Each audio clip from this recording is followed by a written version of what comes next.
Bom, pessoal, nas nossas aplicações web, a gente tem que adaptar a nossa tecnologia que estamos utilizando de acordo com o que a nossa aplicação vai precisar. Tá? Existem as configurações do Apache, que eu explorei um pouco com vocês. É claro que também no curso a gente vai explorar Node, que é outro servidor extremamente conhecido. Mas agora, além da configuração do Apache, a gente precisa ver a outra tecnologia que está em conjunto com o nosso servidor. Tá? Lembrando que o Apache hoje ele funciona principalmente com PHP, né? A famosa combinação LAMP que a gente utiliza. Né? O LAMP está aí Linux, Apache e PHP, dentre outras. Então é muito importante as duas tecnologias, tanto do seu servidor Apache quanto do PHP, estejam configuradas corretamente e atendam às demandas da sua aplicação. É claro que é muito da experiência do programador e do feeling, né? da experiência que tem, para saber primeiro que se o que você está fazendo aqui vai impactar de uma forma direta a capacidade do seu servidor, certo? Então não adianta eu vir aqui nas configurações do meu PHP, que por padrão a execução máxima de um script é de 30 segundos, eu colocar ilimitado, sendo que o meu servidor, onde está a minha aplicação, não aguenta isso. Tá? Ah, Gui, mas então como que a gente faz para saber se o meu servidor vai aguentar? Novamente, isso é realmente uma questão de testes, né? Durante o curso eu vou explorar, a gente vai ver gerenciamento de dedicado, VPS, os recursos, enfim. Mas aqui eu vou te dar uma visão geral mais aprofundada, né? Por causa que no curso de desenvolvimento web eu já dei uma visão geral, aqui vai ser bem mais aprofundado, das principais configurações do PHP e o que a gente pode alterar na nossa aplicação, certo? Então, lembrando que isso que eu estou mostrando, as configurações do Apache, do PHP, independente do servidor, se é Windows, se é Linux, sempre são essas linhas, tá? O máximo que pode acontecer é tá com nome de arquivo diferente, enfim, mas o nome das configurações, tanto do Apache quanto do PHP, se mantém. Só para vocês não acharem que eu estou passando aqui no Windows para vocês e quando tiver no Linux é diferente. Não. No Linux só vai ser diferente o diretório, mas as configurações se mantêm as mesmas. Eu vou clicar no PHP aqui, certo? Na pasta PHP aqui do Champ, a gente tem diversas opções, como vocês podem ver. Tá? E aqui, em específico, a gente tem o php.ini, que é esse daqui no Windows é chamado de parâmetros de configuração. Se eu clicar aqui, vai abrir um TXT. Vocês já podem fechar a pasta aqui, sem problema nenhum. Tá? Aqui vai estar todas as configurações do PHP, pelo menos as principais e é onde geralmente a gente precisa mexer, certo? Pois bem, vamos dar uma visão geral aqui nesse arquivo e entender como é que ele funciona. Lembrando que no arquivo php.ini, os comentários, coisas que não são interpretadas na configuração, tem o ponto e vírgula, certo? Então eu poderia chegar aqui, colocar um ponto e vírgula e colocar um comentário, por exemplo. Tá? Que não é o que eu vou fazer, só demonstrando aqui para vocês. Já quando começa as configurações, vamos ver aqui embaixo, ó, tudo isso aqui que vocês estão vendo de configurações está comentado, ou seja, não está sendo aplicado. Está sendo dado um exemplo, caso vocês queiram alterar, mas, enfim, isso daqui não está sendo interpretado ainda, são apenas exemplos, tá? Vamos começar aqui entendendo a execução máxima do script PHP, que é essencial para você trocar, de fato, como a sua aplicação vai funcionar, né? Então, se eu dar um Ctrl F, pesquisar max execution, underline time, tá aqui 1000, tá bom? Bom, maximum execution time of each script in seconds. Bom, max execution time é um que eu gosto de explorar bastante, por causa que por padrão é 30 segundos, certo? Então, o que acontece aqui quando a gente troca esse valor? O seu script, se chegar no tempo limite, ele vai ser parado de executar, certo? Existe uma maneira de você deixar infinito, que é colocando 0, menos 1, existem umas gambiarras. Porém, o que eu recomendo mesmo é você deixar o padrão do PHP, certo? Que é o que? Geralmente é 30 segundos. No meu aqui eu troquei, eu coloquei 1000. Se eu não me engano foi para carregar alguma coisa mais pesada, para testes, enfim. Isso você pode fazer no seu ambiente local, mas em produção realmente é recomendado você deixar 30 segundos. Ah, Gui, eu posso aumentar para 60, 100, 120 quando a minha aplicação estiver no ar? Pode, mas aí você tem que levar em conta que o seu script, se passar o tempo de execução de 30 segundos, ele vai continuar sendo executado no navegador, mesmo que o seu usuário feche a janela. tá? Uma vez que a requisição é mandada para o servidor, o script vai começar a ser executado e ele não vai parar até que ele termine ou chegue o tempo limite dele, que no meu caso aqui está como 1000, ok? Beleza, minha recomendação é para vocês deixarem como 30, certo? Se o seu tiver outro valor, coloque em 30, certo? Ainda mais por causa que está em segundos. E agora, vamos ver outras configurações importantes aqui. Maximum amount of each time script may spend parsing request data. It's a good idea to limit this time on production servers in order to eliminate long-running scripts. Novamente, mesma coisa do max execution time, só que aqui é o máximo de tempo que o script vai passar processando as informações, ou seja, você mandou um post gigante, alguma coisa, o máximo que vai passar é 60 segundos. Então, se você está mandando um arquivo, muitas informações pesadas para o seu servidor, não vai passar de 60 segundos. É o recomendado, tá? Development Value seria o valor que eles recomendam para o seu servidor quando você está trabalhando local, e Production Value 60, tá? Quando você vê Production, é quando sua aplicação estiver no ar, em produção. Development é aqui na sua máquina local, você pode brincar com esses valores. Beleza? Show de bola! Aqui no meu caso, o Max Input Var, ele está como 1000. Em alguns servidores vai ter essa opção, em outras não vai ter. Em dedicado tem, geralmente tem por causa que você tem total autonomia, né, em VPS, cloud, o que for. Já em hospedagem, isso daqui é mais difícil de manipular, porque são coisas mais avançadas. Então, how many get, post, cookie, input variables may be accepted? Isso daqui é basicamente o limite de, podemos dizer, de tamanho do post que você está mandando, ou do get que você está mandando para o servidor. Aqui está comentado, geralmente vai seguir o padrão. A gente já vai criar um arquivo PHP para vocês entenderem onde que essas configurações a gente vai estar vendo elas, certo? Então, aqui tem outro muito importante, tá bom? Esse daqui é extremamente importante quando você está lidando com infraestrutura web. Assim, hoje eu gosto de dar o exemplo da plataforma da Dunkcode. A gente tem uma quantidade de tráfego absurda, os meus scripts, as minhas funções, tudo, cada vez mais eu fui otimizando, né? Obviamente que não são essas configurações apenas que eu estou mostrando para vocês, tem muitas variáveis que tem que levar em conta, do próprio Apache, o servidor em si, mas existe um que é essencial, que é o Memory Limit. Por padrão, o PHP, isso daqui é por padrão mesmo, tá? Ele deixa em 128 MB. Maximum amount memory a script may consume. Quanto que é o máximo de memória que um script PHP pode consumir do seu servidor? Se você criar um script que passe, né, que alguma requisição é feita e o script passar disso daqui para ser mais rápido, ou enfim, o PHP ele não vai deixar passar. Ou seja, a memória máxima que tem, Memory Limit, está em 128 MB. É bom, é recomendado isso daqui, mas no meu caso, por exemplo, eu deixo a memória como infinita. No meu caso, aqui na Dunkcode. Por que eu deixo como infinita? Por causa que eu sei como os meus scripts funcionam depois de 4 anos da plataforma no ar. Eu já tenho a noção do que é feito e eu não vou querer limitar o uso da memória se eu tenho de sobra. Tá? Então o que eu recomendo? Se você está começando com infraestrutura web e realmente quer testar a sua aplicação, ou está colocando uma aplicação mais pesada no ar, mas está indo para o ar agora, deixe em 128 MB, que é o padrão. Dependendo, você pode ir testando outros valores. Tá? Realmente a infraestrutura web é muita questão de teste. E essa questão de teste, obviamente, vocês vão sentir durante o curso com os diversos exercícios e os insights que eu vou dar para vocês. Deixem em 128M, ok?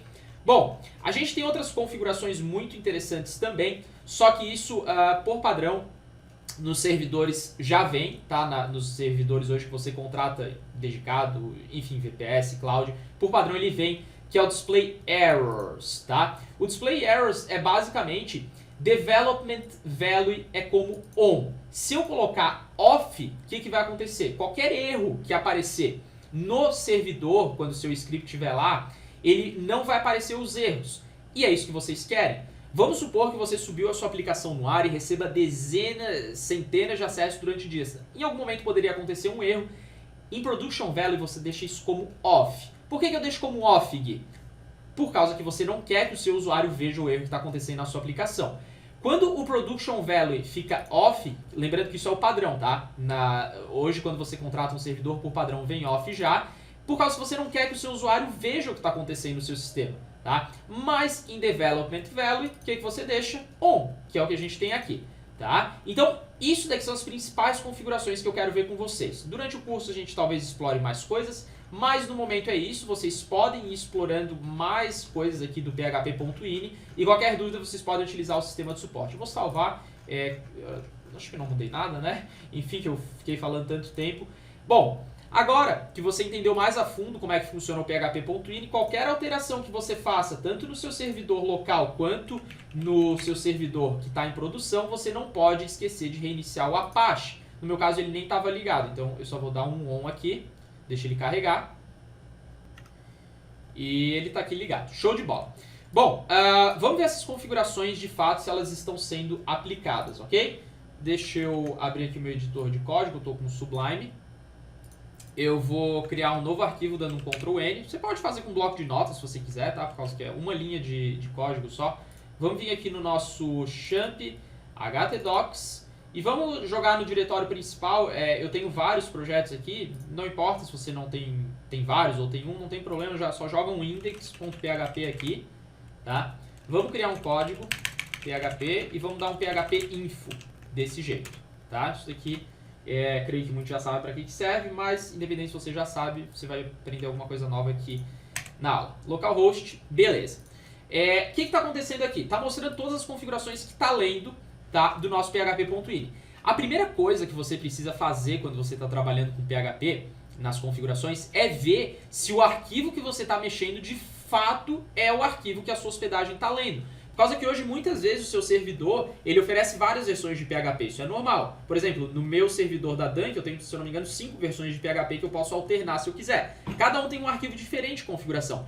Loaded Configuration File é onde está lendo, então a gente de fato estava nesse arquivo aqui, né? A gente estava ali na pasta PHP e o php.ini. Show de bola. Agora, aqui, vai começar a mostrar algumas configurações do Apache, o que é muito importante, o Apache Environment, as variáveis que a gente tem aqui, né, as constantes no caso, desculpa. E aqui a gente tem diversas extensões que o PHP pode trabalhar. Por exemplo, o cur, que é essencial para a gente fazer requisições web, né, muito importante isso daqui. Que mais que a gente tem? A gente tem o Doom, enfim, isso daqui são extensões que o PHP a gente consegue trabalhar com ele. Não é bem isso aqui que eu quero ver. Vamos começar a ver aqui algumas coisas que a gente tem lá como Max Execution Time. 1000. Percebam que o 1000 que está aqui é realmente o que está no meu php.ini, né? Então a gente tem o local value e master value, geralmente ele é igual, show de bola. A gente tem max file uploads 20, isso daqui é importante também. Vocês podem alterar tudo lá no php.ini. Se tiver comentado é só tirar o ponto e vírgula. Post max size está como 100, tá? Lembrando que aqui o meu está 1000, mas é porque eu estou em ambiente local e em produção eu recomendo deixar como 30. Gui, mas se o meu script PHP ele demorar muito tempo para executar, eu tenho muitos e-mails para serem enviados, por exemplo, se o seu script está disparando um monte de e-mail, você pode fazer utilizando requisições Ajax e trabalhar com JavaScript e PHP ao mesmo tempo. Lembrando que no curso de desenvolvimento web eu exploro bastante isso, tá? Ou, se o seu servidor tem capacidade, pode aumentar para quanto tempo você quiser, beleza? Show de bola! Então, aqui você vai conseguir explorar tudo isso. Não precisa se preocupar com esse restante aqui, muitas coisas são padrões que vem já instalado do PHP de extensões, tá? Por exemplo, aqui eu tenho o MongoDB. O MongoDB, ele não vem por padrão instalado. Isso daqui eu tenho instalado por causa que tem um módulo do curso de desenvolvimento web onde a gente está trabalhando com MongoDB. Então é claro que depois que está no ar, você pode, ou no ar, ou local, o que for, você pode colocar novas extensões para você trabalhar com PHP. O PHP dá para fazer muita coisa, né? O MongoDB aqui é um exemplo. Ou, por exemplo, aqui eu não acho que eu tenho, deixa eu pesquisar, Imagic, não, eu não tenho. O Imagic, por exemplo, ele é muito bacana, é uma extensão que eu consigo converter, se eu não me engano, PDF para imagem, que uma época eu queria colocar na plataforma para converter, né, o certificado hoje que a gente gera dinamicamente em PDF para imagem.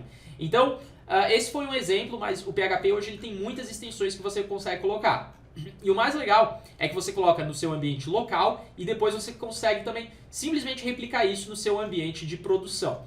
Então é muito importante você entender que hoje, para máxima produtividade, o jeito que está o seu ambiente local, a parte de algumas variáveis que eu mostrei ali para você de configuração, é o ideal tá praticamente igual o seu servidor de produção. Por que isso? Por causa que daí tudo que você for fazer aqui, você sabe que vai funcionar no seu ambiente de produção.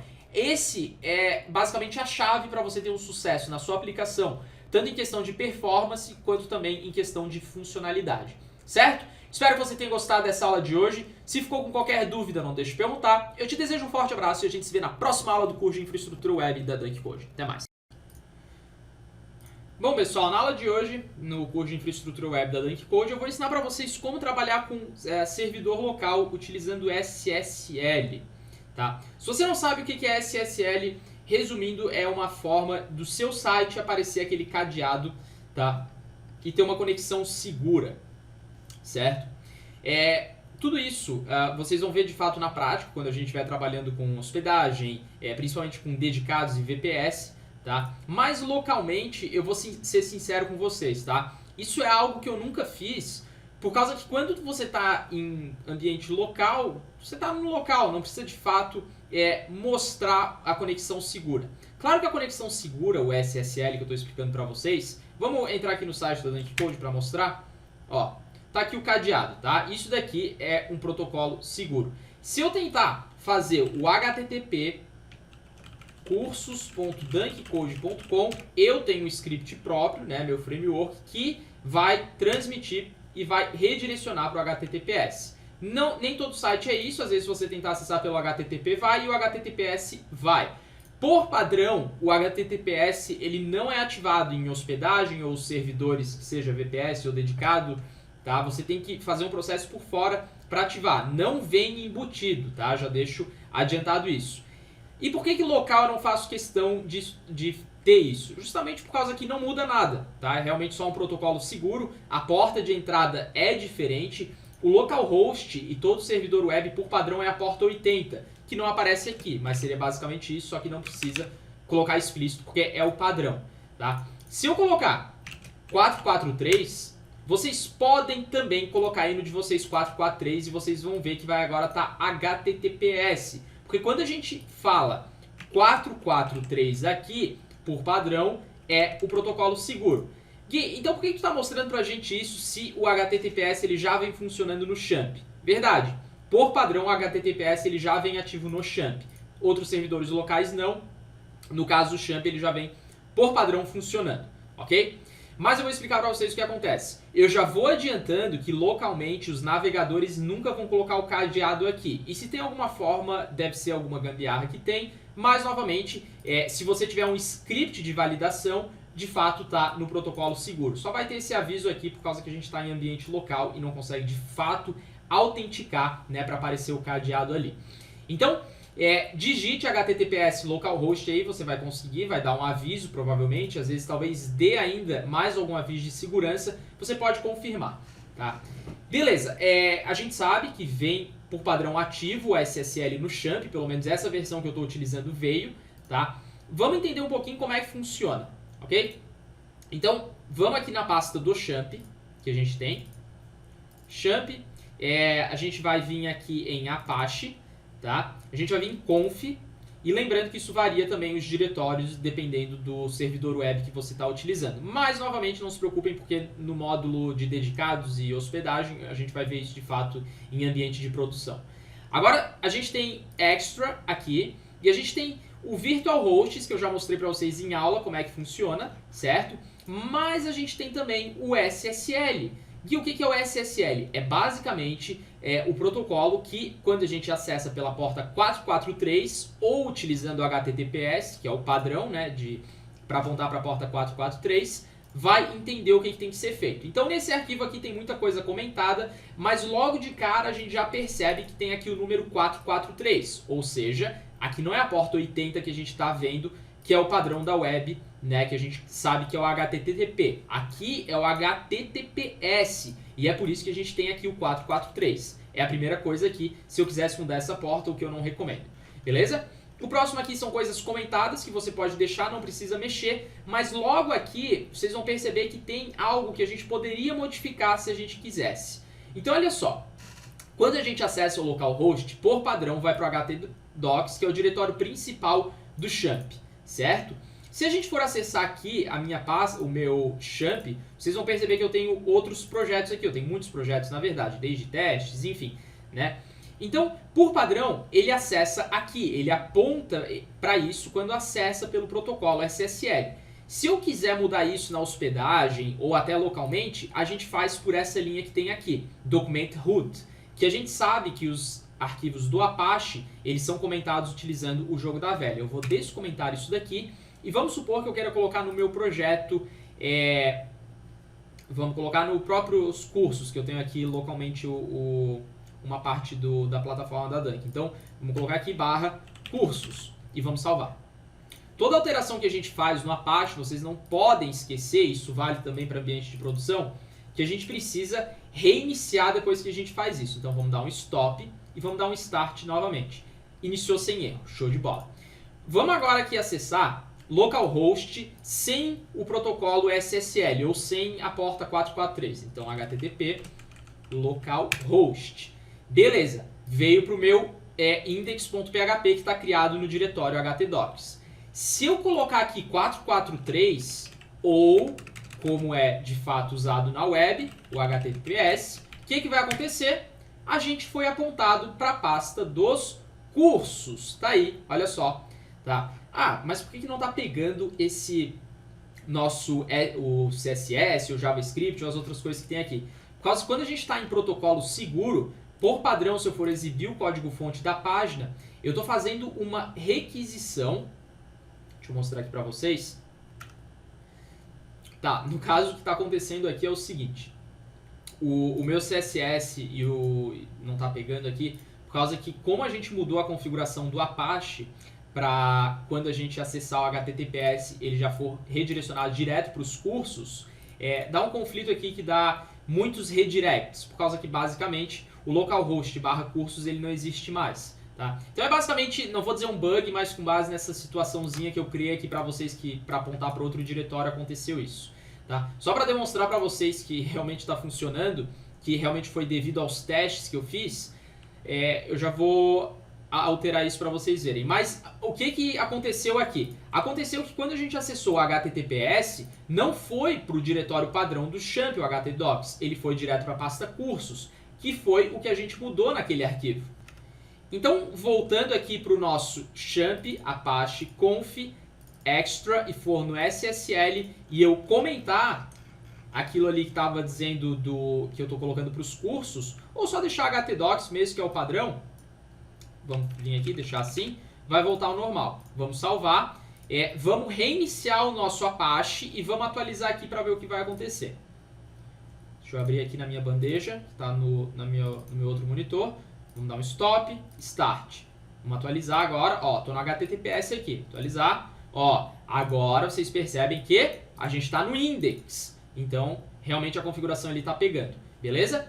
Então, show de bola. É muito importante vocês entenderem que essa forma que eu estou mostrando para vocês e que vem no Champ é a forma mais prática que vocês têm para rodar o HTTPS local. Geralmente em outros servidores, como a gente vai instalar na mão utilizando Linux, mais pro final do curso, esse é um processo mais chato, justamente por causa que a gente está configurando tudo na mão. Por isso que o Champ para Windows ele é uma mão na roda por diversos motivos. Tá? Então, vamos acessar aqui cursos agora. E agora o CSS está carregando, a gente está em protocolo seguro HTTPS. E se eu for exibir o código-fonte da página, vocês percebem que está aí o HTTPS. Beleza? Então na aula de hoje vocês entenderam e viram como o Champ permite que a gente trabalhe com HTTPS local. Se vocês tiveram qualquer problema, vocês podem utilizar os meios de suporte abaixo da aula, né? Os grupos da Dunk Code, vou ter o maior prazer em ajudar vocês. E é isso, vamos dando sequência aí ao nosso treinamento de infraestrutura web da Dunk Code. Um forte abraço e até a próxima aula. Olá, e vamos a mais uma aula do treinamento infraestrutura web da Dunk. Eu já estou com meu servidor local ligado, rodando o Apache MySQL. A gente vai abrir aqui, vamos no localhost, na pasta que eu criei InfraWeb, que é uma pasta de teste, certo? Eu vou criar um arquivo aqui para a gente testar, que eu vou chamar de index.php, e eu quero que vocês criem também outro arquivo chamado de 404.php. Na aula de hoje eu vou ensinar para vocês um pouco mais sobre o htaccess, se você já é meu aluno do curso de desenvolvimento web ou full stack, tá? Resumindo, pessoal, o htaccess permite que a gente reescreva regras padrões do Apache sem que a gente tenha que ir no core do nosso servidor. Ah, mas quando que a gente utiliza um htaccess numa aplicação web? Simplesmente sempre quando a gente quer reescrever uma regra e não quer manipular o servidor diretamente, tá? Em muitos ambientes, às vezes tem que liberar para usar o htaccess, mas na maioria, tá? Inclusive nos VPS dedicados aqui que eu vou mostrar no curso, já está liberado para você. Tá? Mas mesmo assim, caso não venha liberado, por exemplo, na AWS ou na DigitalOcean, a gente tem que liberar, por causa que se a gente está levantando o servidor na mão, tá? Mas não se preocupem que isso também a gente vai ver durante o curso, novamente ressaltando, beleza? No meu index.php, eu vou dar só um echo, estou na index, e no 404 eu só vou dizer aqui, vou dar um php também, echo, nada encontrado, tá? Bom, vamos executar aqui, atualizar, tá aí, estou na index. Vamos criar o nosso htaccess, new file. É o seguinte, vamos salvar aqui, ó, ponto, desse jeito, coloca o ponto primeiro, htaccess, desse jeito, beleza? Show de bola. A primeira técnica que eu quero mostrar para vocês é, por exemplo, uma simples página de erro que mostra pra gente. Olha só, se eu vier aqui e colocar isso daqui, o meu servidor vai dar como objeto não encontrado, ou seja, eu fui para uma página de erro. Tem como eu reescrever essa regra utilizando o htaccess com um comando bem simples, que é dizendo o seguinte, erro, document, existem vários erros na web, tá? Mas esse em específico, quando um arquivo não é encontrado, a gente chama de 404. Então, 404... Se eu colocar assim, erro, vai ler essa string que eu coloquei. Então, se eu for atualizar, erro, tá? Só que eu posso colocar também um arquivo, se eu quiser. Para isso, eu preciso colocar barra para o htaccess entender que eu não vou colocar uma string, porque se eu colocar erro, ele também vai dizer erro, ó.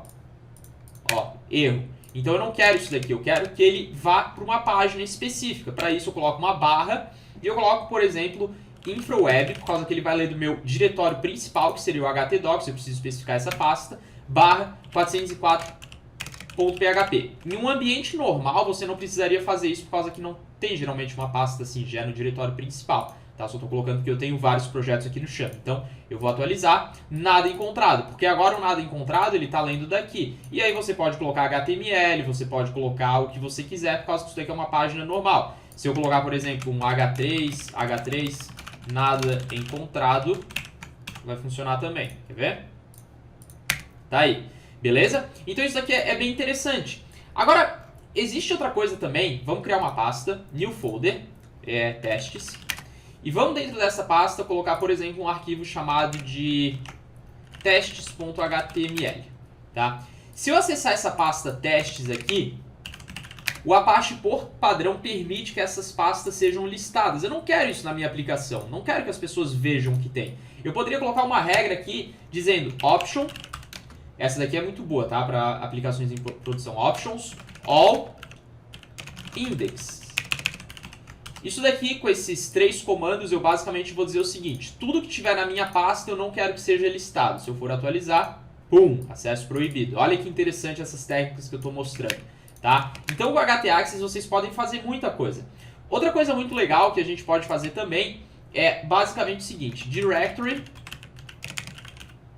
index, eu poderia colocar infraweb, testes.html. Vamos aqui no testes.html.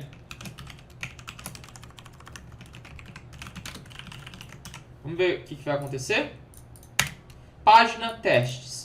Bom, isso daqui, essa regra que eu escrevi, basicamente quando a gente entra no nosso, quando é mandado uma requisição para o Apache, ele serve por padrão index.php ou index.html. Quando eu reescrevo isso daqui no htaccess, eu reescrevo essa regra e digo que o diretório principal e o arquivo que deve ser procurado é esse daqui. O htaccess, ele tem muita coisa que a gente pode fazer com ele. Só que assim, a gente não pode simplesmente aprender tudo, a gente precisa aprender o que a gente vai usar. Então, isso aqui que eu estou mostrando são alguns exemplos de uma introdução básica, tá? Que é o que geralmente você vai usar na sua aplicação web. Não tem por que você realmente aprender toda a linguagem do htaccess, porque sim, dá para fazer muita coisa. Então, eu hoje, né, sou desenvolvedor full stack, com mais de 13 anos de experiência. Até hoje eu sei o que eu preciso utilizar no htaccess e muitas vezes vocês conseguem pesquisar de acordo com a necessidade de vocês. Por exemplo, no curso de desenvolvimento web, eu ensino, né, como você pode reescrever a URL para fazer aquelas URLs amigáveis. Por exemplo, teste1, isso daqui é URL amigável onde não mostra o arquivo. Não tem necessidade de eu mostrar isso daqui agora por causa que é mais infraestrutura, não faz sentido eu mostrar essa regra para vocês. Mas provavelmente você é meu aluno do curso de desenvolvimento web, se não é também não tem problema, tá? Então a gente realmente utiliza para pro que a gente precisa. Isso daqui eu estou mostrando são os casos mais normais. E muitas dessas coisas que eu estou mostrando para vocês são coisas que eu utilizo na plataforma da Dunk, por exemplo, dentre outras aplicações mais avançadas. Então, nessa aula eu mostrei sobre htaccess, a gente vai dar continuidade nesse nosso módulo bônus, né, de servidor local, configurações, e aí a gente vai dando sequência no treinamento de InfraWeb da Dunk Code. Te desejo um forte abraço e até a próxima.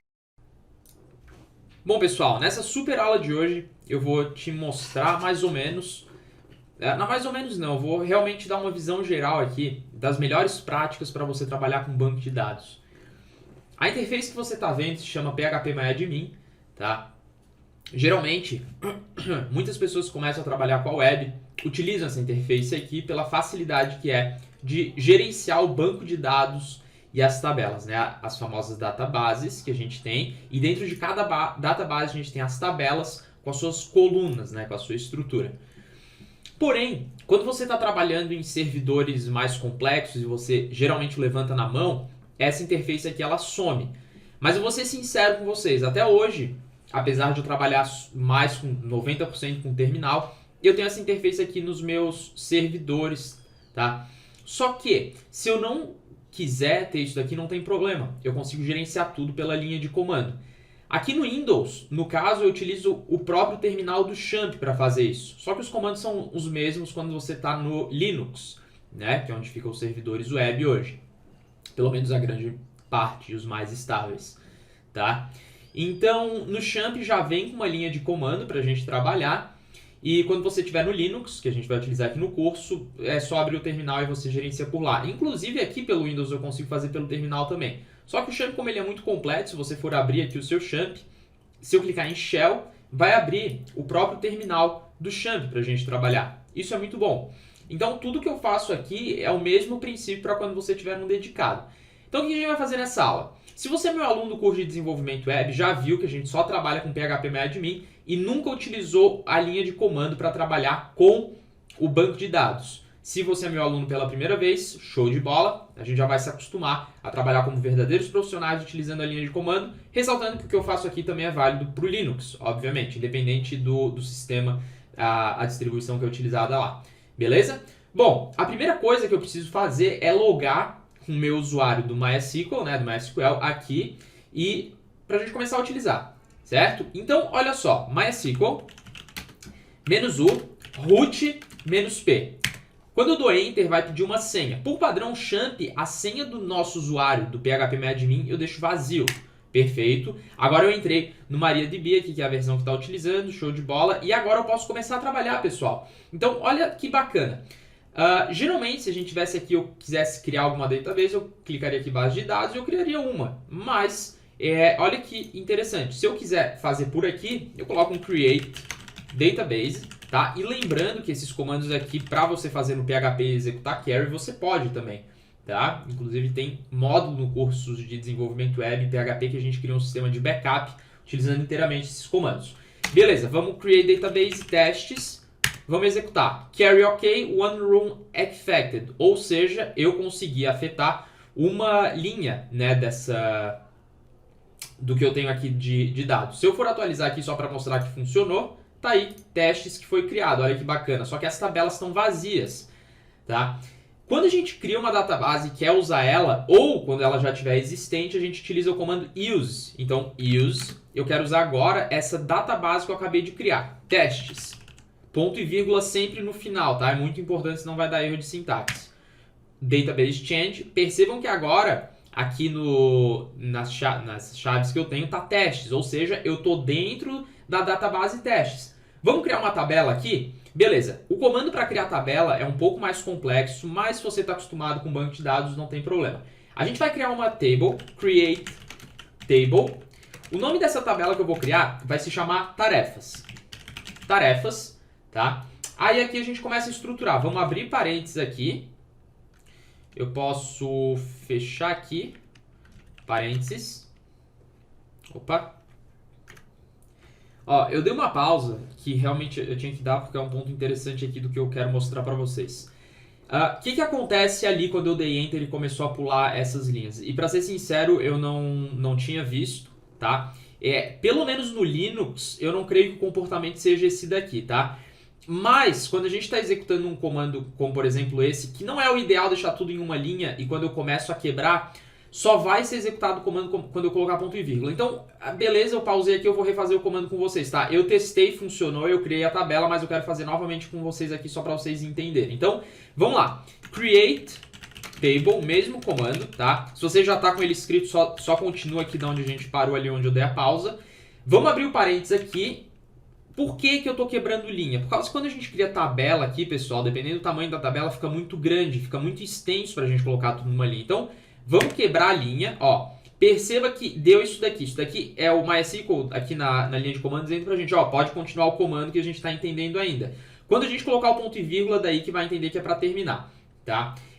Vale pro Linux também, tá, pessoal? É por causa que geralmente, o que acontece quando eu crio minhas tabelas pela linha de comando? Eu meio que dou um Ctrl+C, Ctrl+V em algum arquivo que eu já tenho existente. Mas enfim, a gente está fazendo aqui na mão, o princípio é o mesmo. Então, create table tarefas. Agora a gente vai começar a preencher com base na sintaxe do próprio MySQL. Então eu quero um id int, por padrão a gente deixa como auto increment e primary aqui, desse jeito aqui. Agora eu vou dar uma vírgula e agora vamos para o próximo campo. Vamos chamar de title, ou título, né? Eu quero que seja do tipo varchar, máximo de 255 caracteres, not null, desse jeito aqui.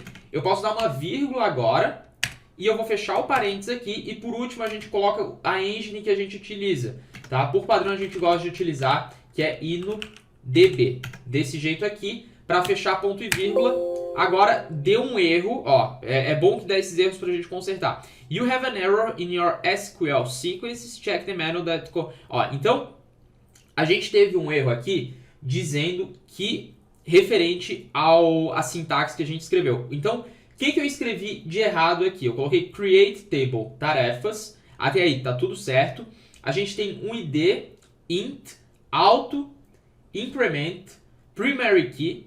Eu coloquei depois o título, que é varchar 255 not null, e eu errei porque eu coloquei essa vírgula aqui, tá?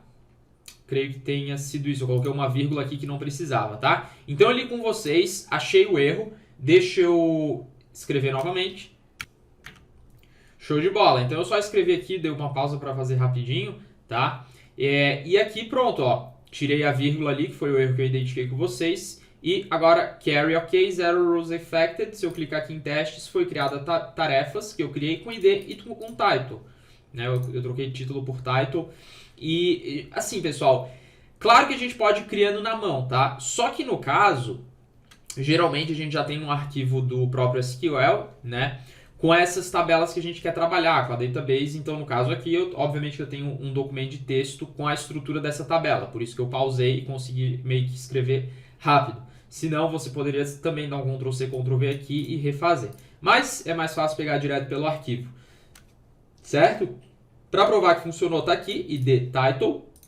Vamos fazer o seguinte agora. Beleza, a gente criou a tabela, a gente pode explorar um pouquinho mais do que está acontecendo nessa database test que a gente criou. Vamos escrever show tables, ponto e vírgula no final sempre. Tá aí.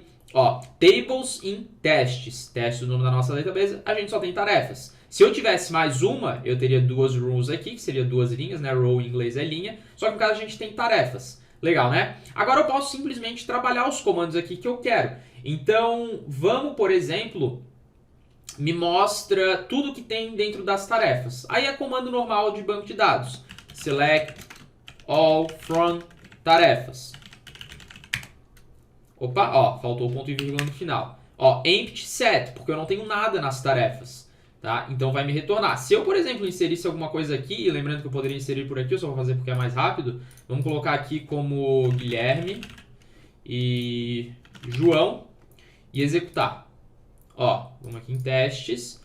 tarefas, Guilherme e João. Agora se eu fizer select all from tarefas, tá aí Guilherme e João. Percebam que eu esqueço de colocar ponto e vírgula e o comando só vai ser executado com ponto e vírgula no final. Tá? Isso daqui é bem interessante. Então tá aí o Guilherme e o João, to rows in set, e me retorna tudo ali junto com a estrutura da tabela. Olha que bacana. Tá?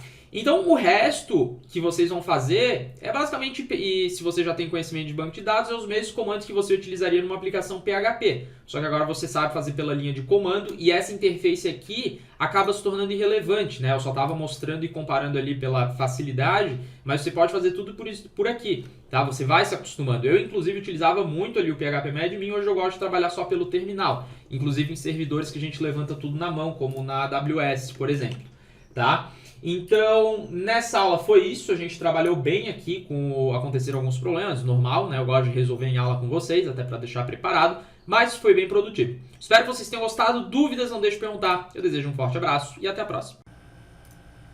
Olá e sejam muito bem-vindos a mais uma aula do treinamento de infraestrutura web da DunkCode. Nesse módulo novo a gente vai entender as melhores ferramentas que existem hoje para a gente trabalhar com o setor de desenvolvimento e também o setor de infraestrutura da sua aplicação. Tá? O termo DevOps, que é um termo que surgiu aí nos últimos anos, é basicamente o desenvolvedor e que também trabalha junto com a equipe de infraestrutura. Né? Por isso que a gente chama de DevOps, basicamente operações que o desenvolvedor, junto com o time de infraestrutura, faz. E hoje, né, trabalhando principalmente na plataforma da DunkCode, nesses dois setores onde eu cuido dessas duas áreas, existem ferramentas que eu considero essenciais que todo desenvolvedor precisa saber. Durante esse módulo a gente vai explorar alguma dessas ferramentas, eu vou mostrar alguns exemplos e é isso. Nessa primeira aula a gente vai entender o Postman, que você pode acessar pelo link postman.com. A ferramenta Postman é basicamente uma ferramenta que permite que você faça requisições para URLs simulando como se fosse alguma aplicação que já está em produção. Né? Por causa que hoje muitas aplicações se comunicam entre si. Por exemplo, uma aplicação pode se comunicar com o serviço de e-mail marketing, que é, por exemplo, a plataforma da DunkCode. A minha plataforma da DunkCode recebe notificações de outros sistemas e por aí vai. Assim, hoje as maiores aplicações de ponta que funcionam, elas se comunicam entre si. Quando a gente está desenvolvendo, é muito importante a gente testar isso. E a gente não vai ficar fazendo manualmente toda hora através da URL ou mandando pelo próprio URL aqui os parâmetros, né? Ou simulando post, que é inclusive mais complicado, a gente não vai ficar criando formulários na nossa página para testar, mas sim utilizar ferramentas que fazem isso para a gente, que é no caso aqui, obviamente que existem outras, mas hoje a top do mercado é o Postman. Tá? Se você está meio perdido no que eu estou falando, fique tranquilo que aqui na aula eu vou exemplificar. Então você pode vir aqui no site do postman.com, download the app, é extremamente leve, tá? Você vai começar a fazer aqui o download, ó, daí aqui a gente vai identificar o seu sistema operacional, no meu caso eu estou no Windows, você vai colocar 64 bit, beleza? Vai terminar aqui de baixar e você vai instalar, é bem tranquilo. Não tem necessidade de eu fazer aqui, até por causa que eu já tenho ele instalado. E se o processo fosse complicado, eu faria com vocês. Mas é extremamente simples, clica aqui, tá? E aí você vai estar com o Postman instalado. Ele é extremamente leve, tá? A interface é bem tranquila, certo? Dito isso, depois de você ter instalado o Postman, você pode fechar essa abinha. E aqui, como a gente no momento não tem nenhuma aplicação para testar, existem sites justamente para a gente testar softwares como o Postman, por exemplo. Claro que esse site aqui que eu vou mostrar para vocês, obviamente que você poderia testar a sua aplicação também, né? Fazer uma requisição aqui, ter a resposta, que é o que está sendo feito aqui com JavaScript, e aí você iria testar. Mas no caso aqui a gente vai simular fazendo uma requisição para essa URL, e aí a URL vai retornar para a gente, né, o que a gente quer. Como é que funciona basicamente isso daqui? Vamos pegar essa URL aqui, dar um Ctrl C, e vamos jogar no navegador aqui, dar um Ctrl V. O que vai me retornar? Olha que interessante. Me retornou um JSON, né? JSON, se você não sabe, é um formato utilizado na internet, principalmente para as aplicações e APIs se comunicarem entre si. Né? A gente manda uma requisição e a gente recebe uma resposta. No caso aqui, a gente está mandando uma requisição para esse site e o site está mandando esse formato de JSON para a gente. Que se retornasse na aplicação, a gente consegue converter para um objeto ou para um array e acessar as informações que tem aqui dentro. Por exemplo, o título, completed, e por aí vai. Assim que você instalou o Postman, você pode abrir ele e isso daqui é o que você vai ter, essa interface. Do lado aqui, eu tenho um histórico de todas as requisições que eu já fiz de testes. Obviamente que eu faço muitos testes, né, nas minhas aplicações atuais ou para as aulas e por aí vai. Tá? Então, o bacana é que o Postman ele deixa armazenado todo o seu histórico que você fez. Tá? Então, vamos entender um pouquinho como é que funciona esse software. Tá? Basicamente, o campo mais importante que a gente tem aqui é o URL que a gente quer fazer a nossa requisição para testar. Então, eu vou dar um Ctrl V naquela URL que eu peguei. E, como vocês sabem, hoje, quando a gente faz alguma requisição para alguma página, né, para o servidor, a gente pode fazer uma requisição GET ou POST, né, são os mais comuns. A gente tem PUT, PET, DELETE e por aí vai. Os mais comuns hoje é o GET e o POST. Por causa que o DELETE e esses outros aqui, teoricamente a gente conseguiria fazer tudo com POST, né? O GET nada mais é do que, por exemplo, parâmetros que a gente colocaria aqui na URL, por exemplo, assim, se eu quisesse colocar valor igual a 1. Isso daqui, no GET, quando a URL for tratar, conseguiria pegar esse valor que eu estou pegando para validar do lado do servidor. Né? No meu curso de desenvolvimento web, obviamente que isso daqui é passado logo no início, só estou revisando. Tá? Mas não é sempre que a gente quer passar valores aqui na URL, porque isso não é seguro. Para isso a gente utiliza o POST. Então, POST, por exemplo, com GET eu até conseguiria testar aqui na URL do navegador, só que POST não tem como, por causa que a gente está mandando para o servidor através de um formulário, que é comum. Então, para isso, aqui se eu quisesse trocar para POST, sem problema. Só que daí no meu body, aqui, eu teria que colocar os valores que eu quero. Então, geralmente aqui quando eu testo com alguma requisição para POST no servidor, aqui no body eu deixo como form data, e ali onde eu tinha colocado ali o valor aqui na URL, seria basicamente aqui valor, e aí aqui você coloca o value, por exemplo, 1. E aí o servidor consegue recuperar isso. Obviamente que esse JSON aqui, se eu for fazer essa requisição, vamos fazer esse post aqui, vamos ver o que vai retornar. Deixa carregar. Ó, não me retornou nada, a princípio por causa que essa URL aqui é inteligente e sabe que não é para ter requisições post, né? Ela foi feita para get. Então, se eu trocar isso aqui para get aqui, não é para dar, eu posso já fazer novamente. E tá aí, ó. É legal por causa que essa URL é inteligente. Se não for get que a gente manda, não vai me retornar nada, né? O servidor consegue identificar quando tem um post e aí não me retornou nada. Por isso que aqui o get já funciona. Então você percebe que o que está me retornando aqui é a mesma coisa que me retornou do navegador. Só que como esse daqui é um software específico para isso, eu poderia trabalhar muitas coisas aqui. Né? Eu poderia também mandar post, put, patch, delete e por aí vai. Então, no caso aqui, eu estou mandando uma requisição específica para essa URL aqui, que é desse fake JSON aqui. Então, existem outros exemplos que a gente poderia trabalhar, mas creio que esse daqui... a gente poderia... Vamos pegar aqui mais um para vocês entenderem. Ó. JSON placeholders come with a set of 6 common resources. Então, a gente tem esse posts aqui. Olha que legal, tá me retornando um monte de valor aqui. Tudo isso daqui são JSONs que a gente...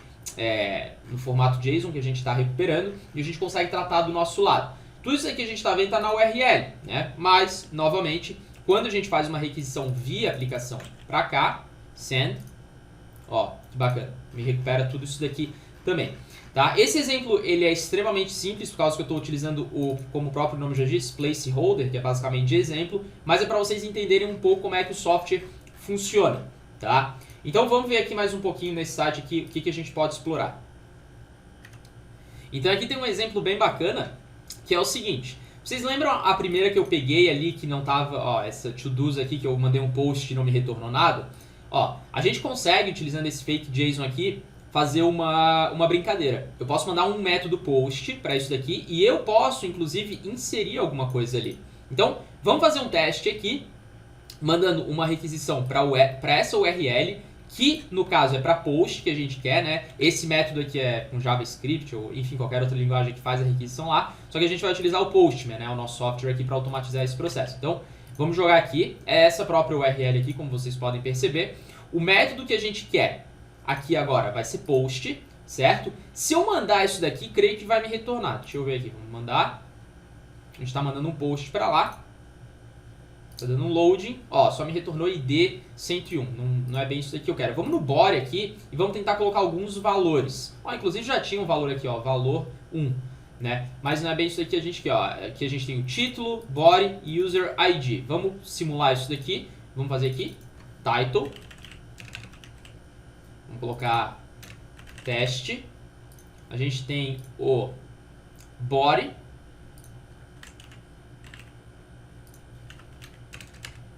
Corpo da mensagem, por exemplo.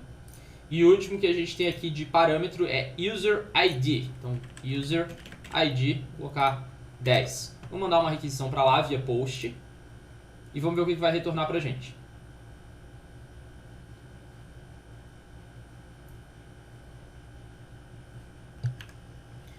Então, olha que interessante. Carregou e me deu um erro, tá? Pode ter dado outra mensagem de erro aí no de vocês, enfim. Mas, Gui, por que tá dando esse erro se aqui tá mandando pra gente, nesse próprio manual, dizendo pra gente mandar um post pra lá e que vai retornar isso daqui pra gente? Bom, como vocês podem perceber aqui, o tipo de requisição que a gente faz para essa aplicação é do tipo JSON, certo? E aqui o que a gente está fazendo é simulando um formulário. Um formulário em uma página web, por padrão, é um form data. Então, o que a gente faz nessa situação aqui? A gente muda para raw, que é basicamente, a gente vai escolher que o tipo de dado que a gente quer mandar para lá é do tipo JSON. Então, a gente muda esse text e coloca JSON. Você percebe que quando eu troquei para JSON, o próprio header aqui mudou, dizendo que o que a gente está mandando para lá é application JSON. O que isso daqui quer dizer? Quer dizer que o próprio servidor lá do lado deles vai entender que o que a gente está mandando é um post do tipo JSON. Sendo assim, vai entrar na validação e não é para acontecer esse erro. Vamos dar um Ctrl V nisso daqui.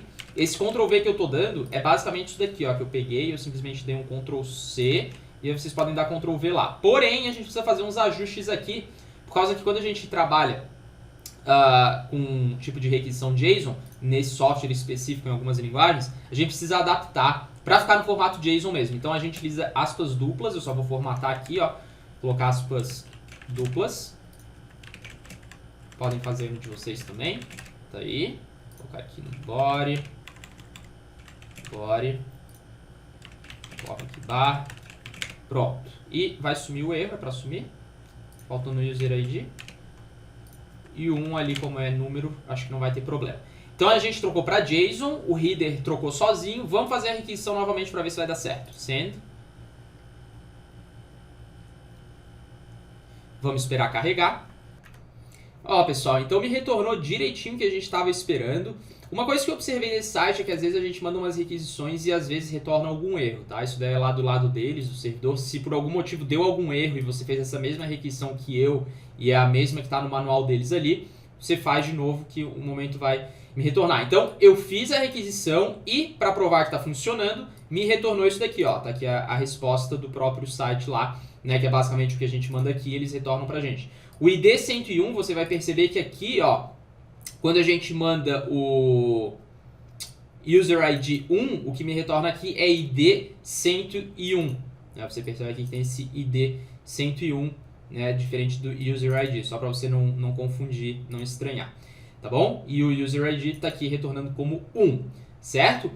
Bom, pessoal, então nessa aula foi isso. Eu explorei bastante aqui com vocês né, sobre as requisições GET e POST, principalmente. A gente trabalhou com Postman e a gente utilizou esse site excelente para você ir brincando e se familiarizar com esses tipos de requisições. Por causa que hoje, na infraestrutura, falando de web principalmente, o que mais acontece é um servidor se comunicando entre um com o outro. Seja para fazer algum tipo de requisição que a gente não tenha no nosso servidor, seja para dividir tráfego, né, com alguma API específica. Enfim, dá para fazer muita coisa. E utilizando essa ferramenta aqui, a gente quebra muito nosso galho por causa que realmente facilita a operação, como você pode perceber. Tá? É muito útil, eu utilizo muito isso hoje no desenvolvimento das minhas aplicações e quando a gente coloca em produção vai estar funcionando por causa que a gente já fez todos os testes que precisava. Tá? Se você teve qualquer dúvida nessa aula, teve qualquer problema para instalar essa ferramenta, não se preocupe. Utilize o sistema de suporte abaixo da aula aqui na nossa plataforma da Dunk. A gente vai ter o maior prazer em te ajudar. E é isso aí. A gente vai dando sequência aí com o nosso curso de infraestrutura web da Dunk Code. Te desejo um forte abraço e a gente se vê na próxima. Olá e sejam muito bem-vindos ou bem-vinda a mais uma aula do treinamento de infraestrutura web da Dunk Code. Na aula de hoje eu vou te mostrar mais uma ferramenta para você ter no seu arsenal para fazer operações de desenvolvimento e de infraestrutura, que se chama MySQL Workbench.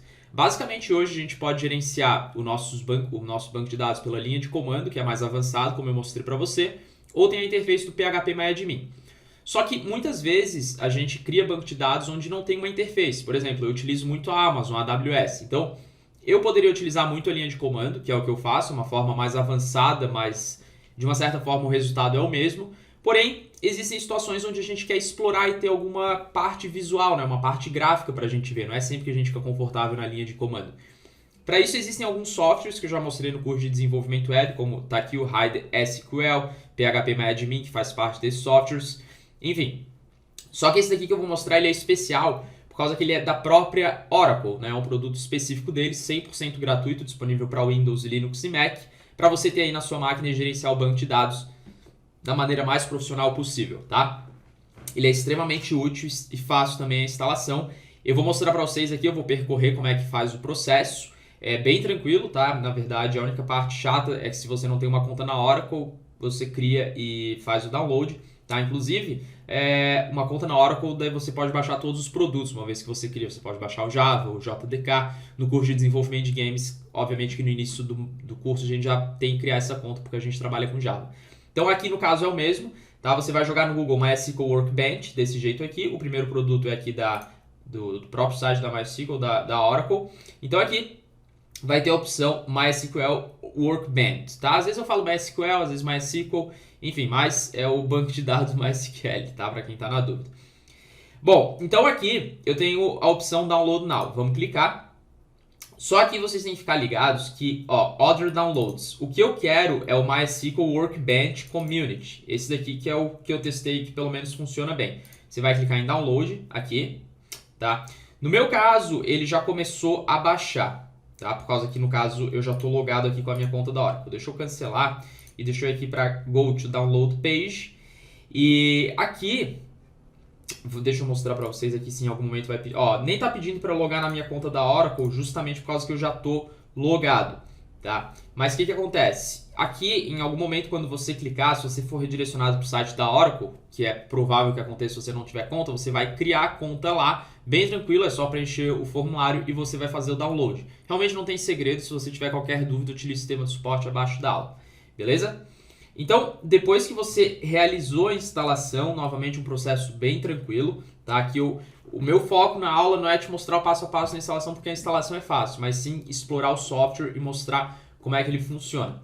Sendo assim, agora que você já sabe o caminho para baixar, lembrando que é para você baixar nesse Other Downloads aqui, que está com o nome Workbench, senão você vai acabar baixando outro produto, tá? Tem que ver quando você for clicar aqui para fazer o download, tá escrito Workbench. Quando você for clicar aqui, se você não tiver logado na sua conta da Oracle, vai pedir o login, senão você se cadastra e faz o download, é gratuito, tá? Não precisa colocar cartão nem nada. Depois que você baixou, você vai no seu iniciar, você vai procurar por MySQL, aqui Workbench. Lembrando que ele só vai funcionar quando você tiver de fato com o seu servidor ligado. Se não, por exemplo, aqui deixa eu mostrar para vocês, deixa eu abrir aqui o meu champ. Deixa eu dar um stop aqui no meu MySQL, clicar aqui no root, vai me dar um erro, por causa que o servidor está desligado. A partir do momento que eu ligar ele aqui e tentar clicar, Connection Local Warning, só está dizendo que está dando um pequeno aviso, mas pode dar Continue Anyway, que vai abrir aqui o nosso banco de dados. Beleza? Então, deixa eu fechar aqui, deixa eu fechar, beleza. Então, depois que você conectou, vai abrir igual a interface do PHPMyAdmin, só que agora é um software, é mais fácil de gerenciar. E lembrando, deixa eu só voltar aqui para mostrar para vocês uma coisa. Deixa eu fechar aqui, aqui é onde ficam as suas conexões. Então, no meu caso, eu estou com local. Se você quiser conectar no seu servidor externo, o que vai acontecer? Você vai dar um mais aqui e aí você vai colocar o nome da conexão, por exemplo, servidor 1, né? Imagina que você tem vários sites, vários projetos. Hostname aqui, obviamente, é o IP do seu servidor. No nosso caso, eu estou local, por isso que eu coloco isso daqui. Então, eu tenho servidores na Amazon, certo? Lá, então eu coloco aqui o meu IP do meu servidor lá e conecto remoto. Lembrando que tem que habilitar isso no servidor também, né? Para ter a opção remoto. A gente vai ver isso mais para frente no módulo. Mas é basicamente na sua configuração ali, se você utiliza o cPanel, você deixa habilitado para conectar remoto ou se você configurou pela linha de comando, dá a opção perguntando se quer remoto ou não. Mas isso a gente vai ver mais pra frente, também não tem nenhum segredo. Vamos no local aqui novamente continuar explorando, tá? Então aqui você percebe que eu tenho todas as minhas databases, igual no phpMyAdmin. Eu consigo executar carries se eu quiser, tá? Então aqui, por exemplo, ó, eu posso executar a carry que eu quiser. Perceba aqui que já está com essa abinha aberta. Se eu fechar aqui, fechou aqui, como você pode perceber. Mas eu posso criar um novo arquivo aqui e, enfim, escrever os comandos que eu quero, tá? Não tem segredo. Aqui, se eu for explorar, por exemplo, essa database do projeto 01 e clicar em Tables, clicar aqui, você percebe que abre tudo aqui para mim. Ó. Isso aqui, inclusive, é de um dos projetos do curso de desenvolvimento web. É mais fácil aqui para eu explorar com vocês. Se eu clicar aqui, por exemplo, eu posso explorar a tabela, ver as colunas que eu tenho. Então, vamos clicar aqui. Deixa eu mostrar para vocês. Se eu clicar com o botão direito, por exemplo, eu poderia selecionar as rows, né, para ver os valores que estão inseridos ali e dar um limite de 100. Cliquei, você percebe que aqui basicamente ó, é o comando que a gente tem aqui e a gente está limitando o caso por 1000 rows. Aqui eu só achei estranho porque está 1000, mas enfim, deixa eu colocar 50. E tá aí, deixa eu colocar agora 10, só para ver se está funcionando certinho. Ó, e agora me limitou por 10, beleza? Isso daqui é um comando que você pode executar tranquilamente aqui. No caso, está me limitando, só que não colocou no comando aqui. Então, se eu quisesse colocar limit 2, por exemplo, e executar, você percebe que só vai me retornar 2. Mas aqui a gente, a princípio, manipula e não atualiza o comando, né? Porque a gente sabe que no banco de dados a gente precisa colocar o limite aqui para limitar os valores que estão sendo retornados. Então, é bem fácil aqui de trabalhar. Nas tables, se eu quiser aqui create table, eu posso criar uma nova tabela tranquilamente ali também. Tá? Eu poderia, por exemplo, colocar tb admin, seguindo o princípio ali, vamos colocar valores, por exemplo. Eu posso colocar comentários aqui se eu quiser. E aqui eu começo a preencher as colunas que eu quero. Então, por exemplo, aqui eu colocaria o ID, né? Então a gente pode colocar auto-incremento e sendo a chave primária. Tá aí, valor not null, né? Por padrão. E aí vocês vão, por exemplo, aqui colocar nome, varchar, vamos colocar como 255 e tá aí, criando uma tabela simples só para mostrar para vocês, dando um apply aqui. E aqui, olha que legal, antes da gente criar a tabela, tá me dando o script, como é que seria feito se eu quisesse criar pela linha de comando ou pelo próprio PHP, por exemplo, que a gente consegue utilizar o PDO, enfim, né, para conectar e fazer aqui. Vamos dar um apply e aí a gente dá um finish.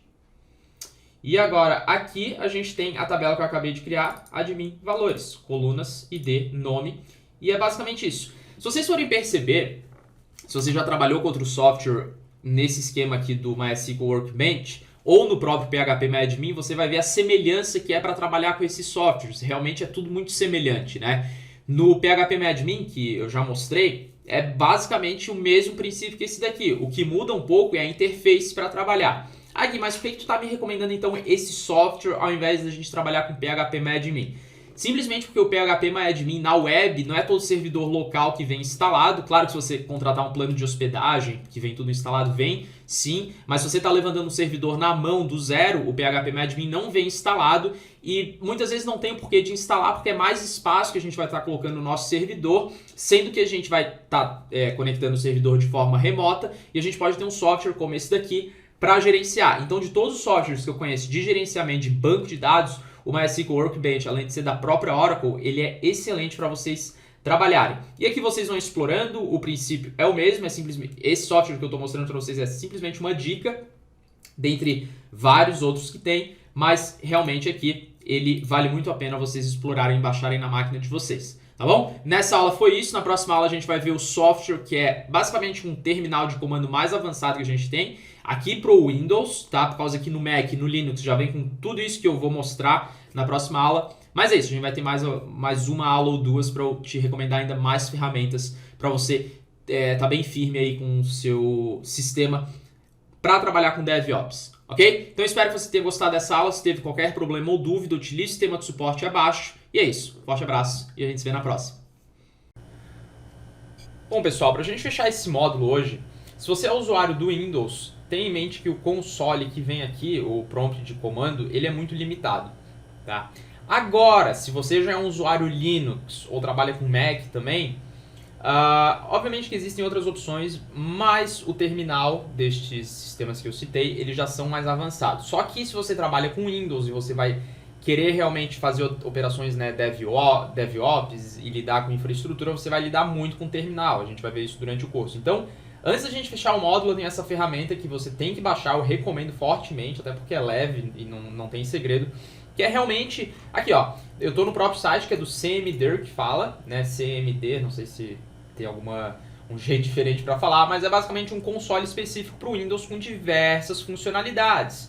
Então aqui, o CMD is a software package created de pura frustração, até estavam brincando aqui, da falta de funcionalidades no próprio console do Windows, né? Então ele é baseado num software incrível, tem o tema do Monokai, que o tema do Monokai é aquele do, não sei se você já utilizou o Sublime Text, que é o tema padrão, as cores são super amigáveis e é cheio de funcionalidade e é extremamente leve também. Então, o que você pode fazer? Você pode baixar o Download Mini ou Download Full, que daí vem com Git, tá? Pode baixar esse Download Mini, tá? Pra começar. Download Mini aqui. Já vai começar aqui o processo. É bem leve mesmo. Aqui, ó. Daí vai vir nesse formato zip. Vocês vão clicar. Deixa eu só terminar aqui a instalação. Ó, vai abrir aqui a pastinha. E aí você arrasta para algum lugar aí do seu computador, para alguma pasta. Por exemplo, aqui CMD, abre aqui, eu gosto de fazer desse jeito. Aí você pega aqui os arquivos e arrasta. No meu caso, obviamente que eu vou deletar, porque eu já tenho ele aqui instalado. E aí você tem o seu CMD instalado, que daí é um terminal, né, alternativo para o Windows, justamente por causa que o prompt que a gente fala, o terminal, enfim, o Windows tem um nome que é prompt, que é esse daqui, ele é muito limitado. Eu, inclusive, não gosto. Tá? Então, por isso que a gente vai utilizar isso. Vou deletar aqui, porque eu já tenho, inclusive, o meu tá fixado aqui. E só para vocês terem uma noção, eu vou fazer aqui um test drive rapidinho para mostrar para vocês. As cores, vocês percebem que é muito amigável. Uma coisa muito legal que eu gosto, às vezes, é a gente dar Ctrl+C, Ctrl+V em algum comando que a gente vê. O terminal do Windows, até o ponto que eu saiba, ele é muito chato para fazer isso. Claro que é uma funcionalidade assim, pô, copiar e colar. Mas sim, às vezes a gente copia e cola alguns comandos e no terminal do Windows ele tem alguns bugs e, enfim, aqui ele realmente é completo, tem uma interface mais amigável e profissional, obviamente. Só para demonstrar para vocês aqui, eu vou logar rapidinho num servidor que eu tenho aqui de testes da Amazon e eu já volto. Então eu já estou logado aqui no meu servidor da Amazon, né, na própria linha de comando que eu trabalho aqui. Claro que isso daqui vocês vão ver mais pra frente no curso, quando a gente começar a trabalhar com Linux, mas aqui, por exemplo, eu estou utilizando o comando top para ver como é que tá os recursos aqui do meu servidor, se está tudo certo, enfim. E aí vocês podem brincar e realmente, enfim, é extremamente melhor do que o terminal do Windows. Então, para fechar o módulo, a princípio, eu estou sempre atualizando o curso, né? Mas a princípio tem essas 3 aulas com as ferramentas que eu recomendei, que foi o MySQL Workbench, eu recomendei o CMDE e o Postman. Talvez, né, como sempre eu vou adicionar aulas, atualizar, enfim, mas essas ferramentas são indispensáveis para DevOps, ok? Então, espero que você tenha gostado. Se teve qualquer problema na instalação, por favor, utilize seu sistema de suporte. Eu te desejo um forte abraço e até a próxima aula. Bom, pessoal, nessa super aula teórica, antes da prática, eu vou ensinar tudo para vocês sobre domínio, para vocês entenderem de vez o que é um domínio na internet, como que ele funciona. Tá? Se você já fez os meus outros cursos, e também se não fez, não tem problema, isso daqui é só um adendo que eu quero fazer, obviamente que eu já explorei como colocar o seu site no ar, o básico de como configurar o seu domínio, mas aqui o curso é de infraestrutura, vocês vão entender realmente como é que a internet interpreta um domínio e como é que funciona. Tá? Antes da gente começar aqui num mapa mental que eu fiz bem rápido, por causa que na verdade não é nem isso daqui a parte principal da aula, e sim uma imagem que eu já vou mostrar para vocês, eu quero só explicar o seguinte, que muitas pessoas devem saber disso, mas é importante ressaltar. Existe o Top Domain Authority, né, que é o domínio principal. Quando a gente pega, por exemplo, eu estou aqui no da Dunkcode porque é um exemplo perfeito, cursos.dunkcode.com. Cursos.dunkcode.com não é o domínio. O domínio, na verdade, é dunkcode.com. Cursos a gente chama de subdomínio, tá? Isso daqui a gente configura quando a gente vai configurando as zonas, né, os DNS do nosso servidor, certo? Então isso daqui, essa questão de subdomínio e mais avançado, a gente vai ver mais pra frente porque entra na questão de servidor. Mas só ressaltando, então um domínio ele começa talvez pelo protocolo seguro HTTPS ou pelo HTTP. Depois vem a requisição do domínio, né? Então isso daqui é muito importante ressaltar porque muitas pessoas acham que o domínio é cursos.dunkcode.com, um exemplo, só que não é dunkcode.com, tá? Isso daqui era uma coisa que eu queria básico antes de começar de fato a aula, certo? Bom, nesse simples mapa mental, apesar de ser simples, eu vou explorar cada tópico desse daqui com vocês, ilustra como é que funciona hoje um domínio web. Basicamente, é o seu registro que você faz, pode ser .com, .com.br, .net, enfim. O registro nada mais é do que uma forma de mascarar o número do seu servidor, certo? Porque hoje, na verdade, se vocês forem abrir aqui o prompt de comando, eu vou digitar cmd e eu vou digitar o comando ipconfig, tá? No caso, ó, isso daqui é um IP, por exemplo, isso daqui é um IP que eu tenho, certo? Todo servidor web, qualquer site que está hoje, qualquer sistema, ele é isso daqui. O domínio, ele serve para mascarar isso, a gente registra, tá? E aí que entra a questão principal do domínio, que é o apontamento. Se você nunca entendeu o que é apontamento, eu vou te explicar agora. Quando a gente faz uma requisição, por exemplo, https cursos.dunkcode.com, desse jeito aqui, o que eu estou fazendo é uma requisição para o IP numérico. Ah, Gui, como é que eu vou ver o IP numérico? Bom, hoje existem diversas técnicas para você ocultar esse IP numérico, porque você não quer que as pessoas saibam o seu IP real do servidor, né? Novamente, isso são técnicas mais avançadas que eu vou explorar mais para frente. Mas quando isso daqui é feito, nada mais é do que eu fazendo uma requisição para o meu servidor. O cursos.dunkcode.com, ele aponta, o navegador entende. Cursos.dunkcode.com, ele reflete o endereço de IP, certo? Então, o que é servido de cursos.dunkcode.com é do meu servidor que tem um IP local como qualquer outro, né? O IP global, o IP local. Tá? Isso daqui é uma forma para deixar, obviamente, a internet mais bonita. Mas, no final das contas, todo servidor ele é numérico. Ok? Então, a gente tem o DNS, que é basicamente o coração do seu domínio, que sem isso daí, ele não vai funcionar. O DNS, basicamente, ele geralmente começa, por exemplo, assim, ns1.dunkcode.com, ns2.dunkcode.com, aí você vai lá no seu domínio, tá? Lembrando que todo o painel onde você registra o domínio, seja pelo registro BR, HostGator, enfim, qualquer empresa é obrigado a te dar essa opção para você configurar isso daqui. E o que quer dizer isso daqui? Esses dois nomes que a gente tem, por exemplo. Esse NS1 e NS2 eu estou só exemplificando porque a maior parte funciona assim, tá?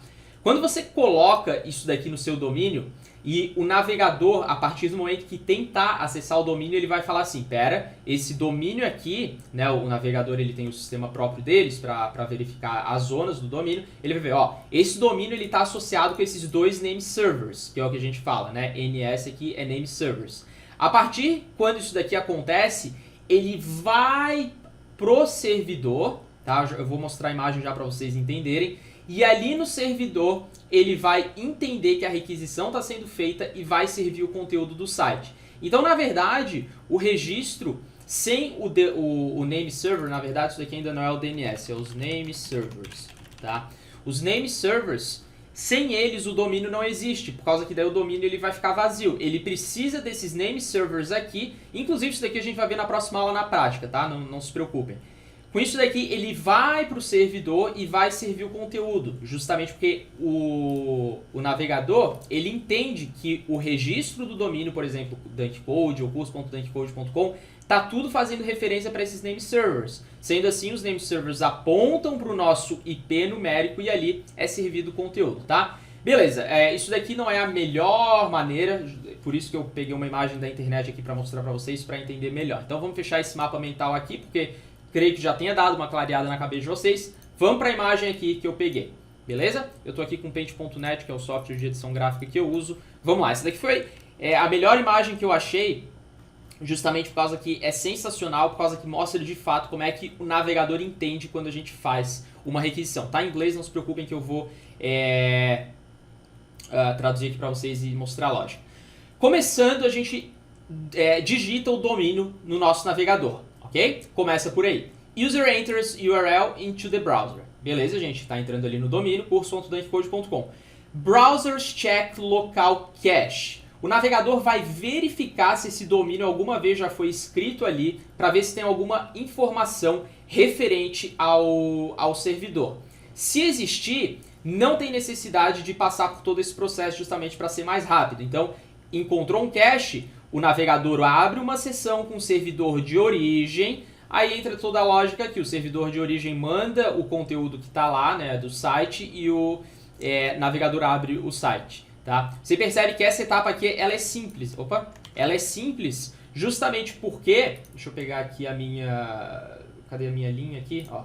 Justamente por causa que essa parte aqui é como se toda a lógica já tivesse sido feita antes. Tá? Só que quando isso daqui acontece é por causa que esse outro passo já foi feito, entendeu? É por causa que daí depois as outras requisições já foram armazenadas no cache. É como se estivesse salvo no navegador. Por causa que não é simplesmente digitar o domínio e pronto. Não, tem toda a lógica por trás que o navegador vai fazer. Então, beleza. Isso daqui é partindo do princípio que a gente consegue encontrar informação no navegador. Por causa que daí o navegador já sabe onde é que é o servidor, já sabe da onde que tem que vir, e aí só termina abrindo o site. Beleza? Deixa eu ver aqui, deixa eu pegar a seta. Deixa eu pegar aqui para mostrar para vocês. Beleza. Então aqui a gente entendeu. Vamos agora para a parte onde se o navegador não encontra o domínio no cache dele. Lembrando que o cache é local, tá? Fica armazenado no navegador de vocês. Não encontrou, o que vai acontecer? Browser request DNS info from ISP. ISP é basicamente onde vai estar todas as informações referente ao DNS daquele servidor. Lembra aquela informação que eu te falei dos name servers? Tá tudo isso daí. Então, se ele não achou no cache de vocês, ele vai fazer essa requisição para o ISP, que eu creio que seja onde fica armazenado as informações referente às zonas, né, os domínios. Esse termo aqui, ISP, eu vou ser sincero, eu não sei exatamente o que significa, mas é basicamente uma database global de todos os domínios e as requisições que ficam lá, né, referente aos dados do servidor final. Então, passou por isso daqui, o browser vai procurar pelo DNS lá, aí ISP Hardware checks no próprio cache. Então, se no ISP, onde fica armazenado todas essas informações referente ao domínio, né, ao DNS, aos name servers, se encontrar alguma coisa, novamente a gente poupa velocidade, enfim, tanto no navegador quanto aqui, por causa que ele tem no cache dele. Então, a gente manda o IP para o navegador, porque já está no cache ali, e aí pronto, foi para cá. Por isso que quando a gente registra um domínio, tem aquele tempo de propagação, por causa que essa propagação nada mais é do que atualizar no cache da internet global, tá entendendo? Por isso que tem esse tempo de propagação e não é imediato. O cache hoje, para qualquer aplicação web, até na internet, é essencial, por causa que poupa que a gente fique fazendo requisição toda hora para informação nova. Né? A gente pode, por exemplo, fazer para atualizar a cada 2 minutos e assim poupa requisições que a gente estaria fazendo a cada segundo. Né? Eu já explorei sobre cache no curso de desenvolvimento web, mas a lógica é assim, beleza? Se não achou o cache, aí o que vai acontecer? O ISP vai fazer a requisição para o DNS Server. DNS Server asks, daí manda para o servidor principal. Aí root server responds with authoritative name servers. Então aqui seria o primeiro processo de um domínio que basicamente foi recém-registrado na internet. Aí aqui fica basicamente uma comunicação entre o servidor e o ISP, né? Aí aqui primary NS responds with the IP address of the host, né? Passou por tudo isso daqui, finalmente conseguiu encontrar o IP referente àquele domínio. Aí manda, né, atualiza o cache do ISP para da próxima vez ser mais rápido. O ISP sends the receive IP address to the browser, browses update local cache e aí entra aqui a lógica até servir o conteúdo final para o usuário. É muito interessante isso daqui porque apesar de eu trabalhar bastante com essa questão de infra hoje, eu nunca tinha parado totalmente para pensar na lógica. Mas faz muito sentido porque aqui a gente tem duas otimizações quando a gente fala sobre domínio. O primeiro é o cache, óbvio, do nosso navegador, porque o nosso navegador ele armazena muita coisa no cache para poupar requisições a mais, tanto para o servidor ou para o domínio em si. Né? E aí, se não acha o domínio no nosso navegador, ele vai lá e busca na rede principal para ver as informações sobre esse domínio. E aí ainda lá tem o cache. Se não encontrou o cache, em última hipótese, aí faz todo o processo. E depois que fez todo esse processo, muito provavelmente o nosso navegador já vai armazenar no cache local dele, né? É bem interessante isso daqui, se a gente for parar para pensar. E não é à toa que milhares de domínios são registrados aí todos os dias e funciona perfeitamente por causa que, se a gente for perceber bem essa lógica, além de ser totalmente otimizado esse processo, faz total sentido. Porque se a gente navegar uma URL toda vez que a gente digitar no navegador e fazer esse processo aqui, a internet seria muito mais lenta. Por isso que existem os caches, né? Muito interessante também. Tá bom? Nessa aula, se você ficou com qualquer dúvida, utilize o campo de suporte abaixo da aula, mas não se preocupe, porque na próxima aula prática, onde eu vou mostrar para você de fato, eu vou pegar um domínio e um servidor de exemplo que eu tenho, você vai ver o negócio acontecendo e a gente vai explorar, a gente vai ver o IP e toda essa lógica que eu te mostrei você vai ver na prática na próxima aula. Tá bom? Espero que você tenha gostado e eu te vejo lá. Um forte abraço. Olá e sejam muito bem-vindos a mais uma aula do treinamento de infraestrutura web para vocês entenderem agora na prática os domínios e não ter mais nenhuma dúvida quando alguém perguntar algo de domínio para você e de fato você entender como é que funciona tudo por trás para gerenciar os domínios do seu cliente, para gerenciar os domínios da sua aplicação e muito mais. A gente vai dividir essa aula utilizando slides e ao mesmo tempo eu vou estar mostrando na prática no meu painel aqui que eu peguei de hospedagem de exemplo para vocês entenderem. Então vai ser meio teórico, meio prático e creio que vocês vão gostar bastante do conteúdo da aula. Começando aqui no primeiro slide, só para ficar claro algo, tá? É importante vocês entenderem da comunicação. O domínio, ele só funciona se o servidor / hospedagem, quando eu falar servidor, leve em consideração uma hospedagem também, porque uma hospedagem nada mais é do que um servidor pequeno, né, para aplicações aí de menor porte, sites, enfim. Então, servidor / hospedagem, tá, estiver pronto para receber a requisição. Como assim estiver pronto para receber a requisição? Isso é feito através do DNS do servidor ou da hospedagem. Assim, olha só. Hoje, quando você contrata alguma hospedagem, novamente servidor, enfim, o que for, já vem 90% das vezes, se você não estiver levantando na mão, né, o DNS pronto, o servidor DNS da sua hospedagem, do seu servidor. Com isso feito, tudo que falta fazer é você apontar o domínio para este servidor, utilizando aqueles name servers que eu mostrei na aula anterior. Tá? Eu já vou mostrar isso daí na prática para vocês. Beleza? Se você estiver levantando na mão o servidor, como por exemplo na Amazon, na DigitalOcean, aí esse DNS padrão não vem, tá? Por isso que muitas vezes é mais fácil a gente pegar às vezes as hospedagens ou VPS ou dedicados que já venham com algum painel de administração pronto, por causa que geralmente daí já vem com esse DNS pronto para utilizar, tá? Mas no módulo de DNS avançado, onde eu vou mostrar o Cloudflare, eu vou mostrar para vocês como é que pode ser feito isso na mão, ok? Bom, vamos ver na prática isso daí que eu estou dizendo? Vamos fechar aqui um pouco o PowerPoint e vamos ver aqui nesse painel que eu estou utilizando, que é o cPanel, tá, das hospedagens. Deixa eu até mostrar aqui. O que é esse painel aqui? Esse painel aqui eu peguei de um cliente como exemplo, tá, que tem um site pequeno hospedado e 99% das vezes quando você contrata uma hospedagem é esse o painel aqui que vem. Por quê? Por causa que já vem pronto e é fácil de você administrar, tem um banco de dados, enfim, se você trabalha com site, enfim, já viu isso daqui, tá? Quando vem esse cPanel, não é só essa administração que a gente vê para facilitar, já vem com DNS pronto. Você percebe aqui tem esse NS1 e o NS2, certo? Então tudo que a gente tem que fazer é ir no painel do nosso domínio, que eu já vou mostrar a seguir para você, tá? Só para a gente seguir a ordem ali do slide, e colocar esses valores. Todo domínio que você compra, independente de onde for, sempre vai ter no painel a opção para você trocar isso daqui, ok? Outra coisa importante para a gente ver é esse editor de zona de DNS. No momento eu não vou me aprofundar muito, mas eu só vou mostrar para vocês rapidamente o que quer dizer isso daqui. Sem isso daqui não funciona. Basicamente é assim, a gente começa com esses dois valores, colocando lá no domínio, né? E aí o domínio vai entender que é para mandar para o nosso servidor. Então no nosso servidor, quando entra a requisição do domínio, vai entrar essa questão aqui, olha só.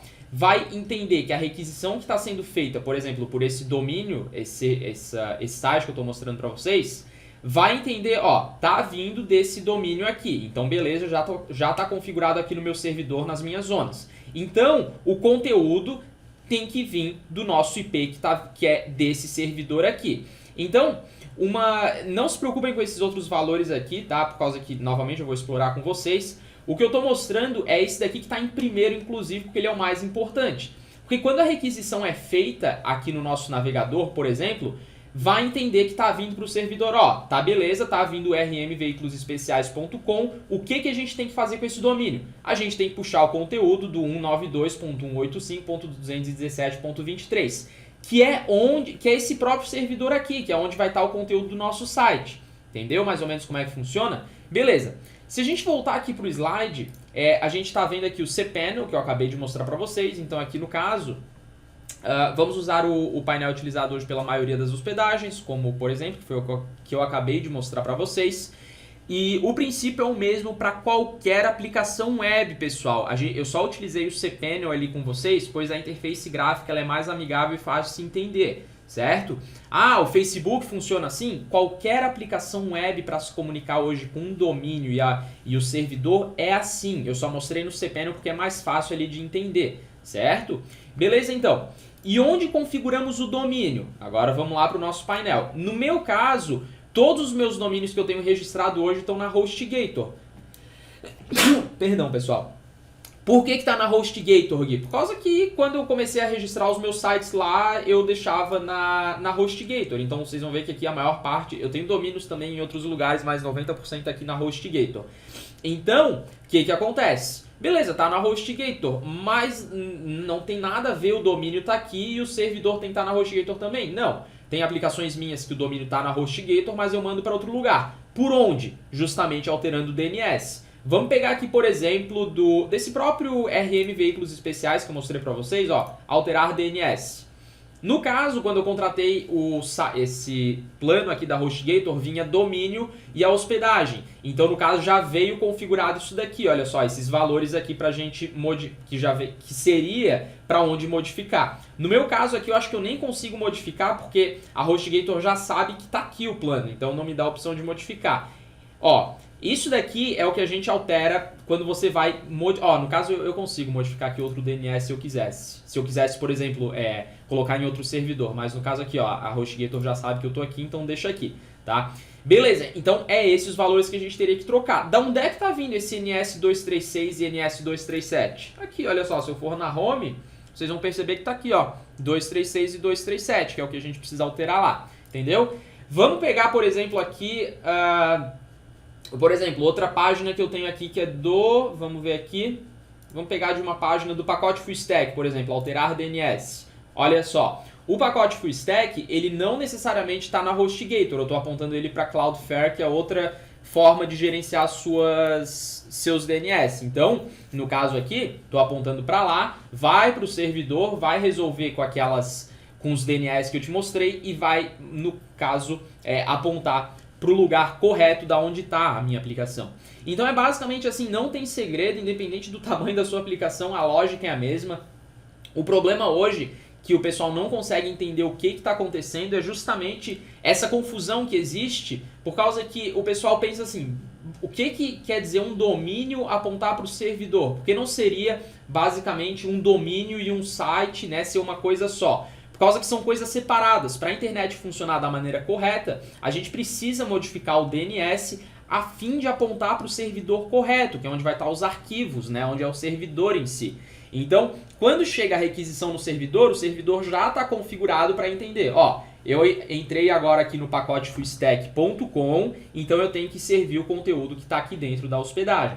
Tá bom? Então é basicamente isso. Obviamente que esse daqui é apenas o módulo de domínio. A gente tem outros módulos no curso aqui na plataforma da Dunk, no curso de infra, sobre configuração do servidor e muito mais, que daí aqui creio que já tenha dado uma boa clareada na cabeça de vocês. Só que com os módulos a seguir, vocês vão ver na prática como é que funciona do lado do servidor toda essa questão de zona. Porque apesar de eu ter dado aqui um gostinho para vocês e ter mostrado aqui a questão das zonas de DNS, outra coisa vai ser a gente ver na prática realmente como é que é a lógica aqui por trás. Tá bom? Então eu espero que você tenha entendido, certo? Se você ficou com qualquer dúvida, não deixe de utilizar o sistema de suporte, a gente está aí para isso. Eu te desejo um forte abraço e a gente se vê na próxima aula. Até mais! Olá pessoal e sejam muito bem-vindos a mais uma aula do treinamento de infraestrutura web da Dunk Code. E na aula de hoje eu vou começar a falar para vocês sobre hospedagem. A gente vai começar com uma aula teórica, ok? Por causa que na parte prática vai ser literalmente prática, onde eu vou mostrar para vocês de fato contratação da hospedagem e tudo que eu estou falando nesse slide vocês vão ver na prática, painel de gerenciamento, a lógica por trás da hospedagem e muito mais, tá bom? Lembrando que a hospedagem é apenas uma pequena parte do mundo web quando se trata da onde a gente pode colocar a nossa aplicação.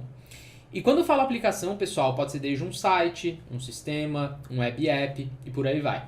Então vamos entender de vez de uma forma simplificada a hospedagem e como que ela funciona, tá bom? Vocês vão ler tutoriais na internet, vocês vão ler artigos, mas aqui eu vou direto ao ponto, tá bom? Como é que funciona? Porque hoje eu, uma pessoa que já trabalhou com hospedagem, dedicado, VPS, cloud, basicamente todas as soluções, eu tô aqui para passar da forma mais simples possível. Até por causa que no curso, como a gente vai lidar muito com essa questão de infraestrutura, hospedagem é apenas uma pequena parte do que a gente vai ver. Bom, o que é uma hospedagem, pessoal? Uma hospedagem nada mais é do que uma simples locação de espaço para subir a sua aplicação. Tá? Pensa comigo, existe uma máquina gigante de, sei lá, 64 GB de RAM, enfim, uma máquina com muito espaço, muito potencial. Essa máquina, quando você contrata a hospedagem, ela não é só para você. É apenas um pequeno espaço dessa super máquina que vai ficar para você. E dependendo do lugar onde você sobe, né, da onde você contrata a hospedagem, você pode estar dividindo aí com mais de 100 clientes se deixar. Por isso que é extremamente limitado. Claro que nos dias de hoje, uma hospedagem se tornou muito mais barato e muito mais acessível, né? Não é mais aquela coisa de outro mundo contratar uma hospedagem. Por R$20 aí você já tem a sua hospedagem, pode subir um site simples, ok? A hospedagem, justamente por você estar dividindo recursos, ela é caracterizada por ter poucas pastas, já ir direto ao ponto, que é colocar a sua aplicação, poucos recursos, justamente porque você está dividindo, tem um propósito específico que é simplesmente colocar o seu site no ar e, ressaltando aqui, é dividido com outros clientes. O fato de ter poucas pastas e poucos recursos é por causa que esse espaço não é seu, diferente de um dedicado ou até mesmo de um VPS. Né? Até um VPS não é seu, mas isso é história para o nosso outro módulo. Okay? Você divide, por isso que é extremamente limitado e você não pode esperar muito da sua hospedagem. Okay? Para que serve uma hospedagem? A pergunta de $1 milhão.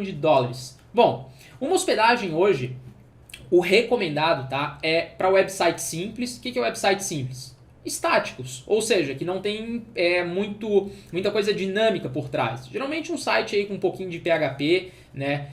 No máximo um banco de dados pequeno, ok? E também a sua aplicação não pode consumir muita memória ou CPU, ok? O tráfego também é extremamente limitado. E tudo isso, pessoal, desde o propósito da hospedagem, a questão do banco de dados e tudo isso daqui gira em torno de uma coisa só. Porque você está dividindo os recursos com outros usuários, ok? Você não consegue ter acesso aos recursos desses outros usuários, mas a performance reflete por causa que você está dividindo a memória com os outros. Por isso que é tão barato e por isso que o propósito é basicamente isso.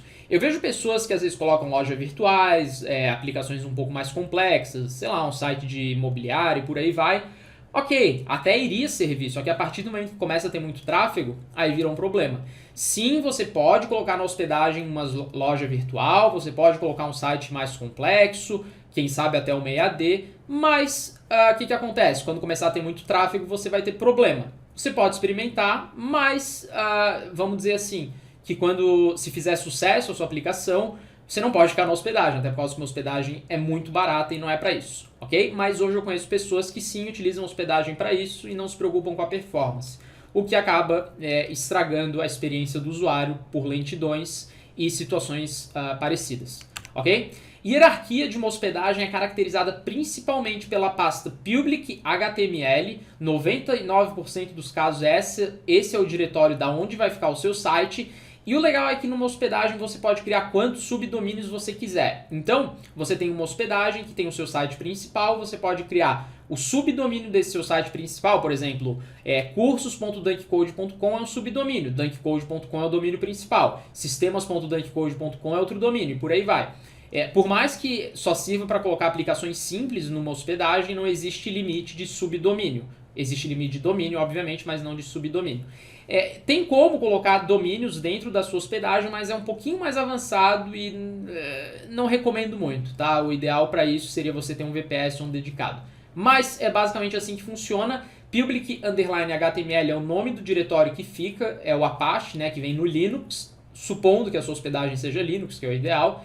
E aí você pode ter esse subdomínio aqui, apenas um exemplo de pasta que você pode criar dentro para ter o seu subdomínio. Poderia ser o nome que você quiser. Mas o public _ HTML é o padrão, ok? Como funciona a contratação? Basicamente você paga por mês, geralmente. Existem outros planos, se você for ver na HostGator, por exemplo, pagar a cada 3 meses, pagar por ano. Mas geralmente é por mês, né? Você pode escolher as outras opções que eu estou dizendo. Aqui é só para você entender como é que é a lógica. Geralmente vem com domínio, tá? Mas você pode comprar parte também e apontar para hospedagem, como eu mostrei e exemplifiquei como é que funcionava um domínio no módulo anterior. E o gerenciamento da hospedagem, como é que funciona? Utilizando o sistema cPanel, que a gente vai ver nas próximas aulas na prática. Eu tenho aqui uns cPanels disponíveis para mostrar para vocês. Vocês vão entender. É basicamente um gerenciador online que você consegue gerenciar todos os arquivos da sua hospedagem, banco de dados e muito mais, tá? É 95% se deixar mais vezes utilizado aí no mundo das hospedagens web, ok? Bom, na aula de hoje foi isso, eu expliquei de uma forma breve, porém muito clara, tá? Vai começar a fazer muito mais sentido aqui nas próximas aulas que vão ser práticas, a questão de hospedagem. Nessa aula foi isso, dúvidas abaixo da aula, um forte abraço e até a próxima.